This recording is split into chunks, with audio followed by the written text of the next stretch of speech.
Hi friends, I'm at the Ministry of Foreign Affairs of the Netherlands. That's their main room where we had a big event devoted to sanctions and export controls, where 300 people attended, government officials and also business representatives who are responsible for export controls, for customs, for due diligence, to discuss how effective is their policy currently to prevent Russia from accessing critical tech. And obviously we were demonstrating that currently it's not working 100%. We brought the actual weapons here in the middle of the room. Right now we dismantled them already, but those were Shahed drone and Geran drone, and they contain Dutch components, Dutch microchips, and as many other weapons like missiles, for example, or fighter jets. And we were discussing basically what is wrong and how we can change that, despite all these many 19 packages of sanctions that EU adopted. Why the system of sanctions is not fully working, and still Russia relies on components from Europe, even though it is less right now from what we can see, and Chinese components are taking over.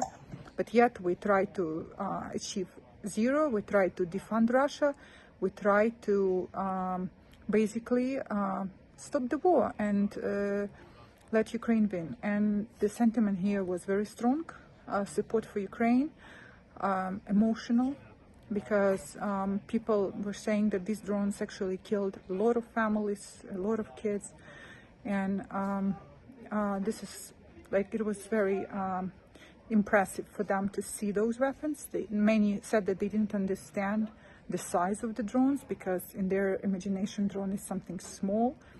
Many said that it's very sad for them to see this, emotional, and so on. And on the backdrop of this emotions, we had a very technical discussion about different databases, about the fact that the due diligence officers are using sanction database, which is 3 months delayed, not updated. There are a lot of loopholes. We analyzed different supply chains, how Russia is getting everything it needs for the war. So a lot of collaboration. Such collaboration should be between government, business and civil society. Everybody supports it, and we will think about how we make it work, create some group with those who want to work.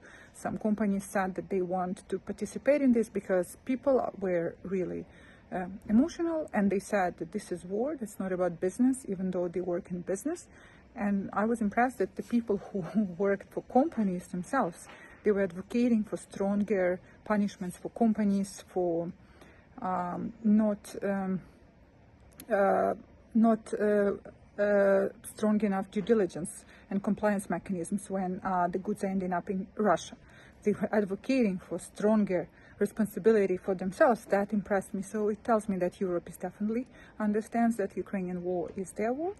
Russia is waging war against Europe. We discussed it. We discussed hybrid actions. We discussed drones in Brussels that came yesterday. We discussed that it's a matter of time when they see these kind of drones here, unless they stop Russia, unless they defund it and create better security for Europe and Ukraine.